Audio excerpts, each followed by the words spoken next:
வாழ்க்கையில ஜெயிச்சவனுக்கும் தோத்தவனுக்கும் சரித்திரம் இருக்கு. ஆனா வேடிக்கை பார்த்தவனுக்கு பிட்டு பேப்பர்ல கூட இடம் இல்லைன்னு ஒரு பையன் ரொம்ப பதட்டத்தோட சோகமா ஆட்டோல அவனோட காலேஜுக்கு போயிட்டு இருக்கான்.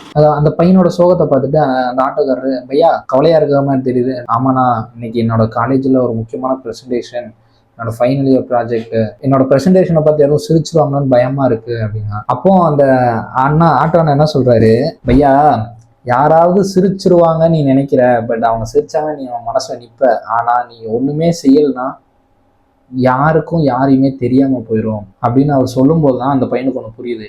ஆமா இல்ல அப்படின்ட்டு அந்த ப்ரெசன்டேஷன்ல அவனுக்கு ஒரு மாற்று சிந்தனை கிடைச்சிது. யார் சிரிக்கிறாங்க சிரிக்கலன்றதுங்க மேட்டர்ல, நான் ப்ரெசன்டேஷன் பண்ண போறேன் அப்படின்னு நினைச்சு அவன் ப்ரெசன்டேஷன் பண்ணான். சூப்பரா பண்ணா, எல்லாரும் கை தட்டினாங்க. அப்போ அந்த ஹெச்ஓடி கேட்கிறார், கோகுல் உனக்கு எப்படி இவ்வளவு தைரியம் வந்துச்சு, எங்க இருந்து வந்துச்சுன்னு கேட்கும்போது அப்போ அந்த பையன் சொல்றான், ஒரு ஆட்டோ அண்ணாட்ட இருந்து தான் வந்துச்சு.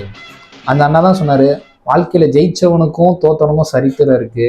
ஆனா வேடிக்கை பார்த்தவனுக்கு பிட்டு பேப்பர்ல கூட இடம் இல்லைன்ட்டு. ஸோ நீங்க உங்க லைஃப்ல என்ன பண்ண போறீங்கன்றத கமெண்ட்ல சொல்லுங்க.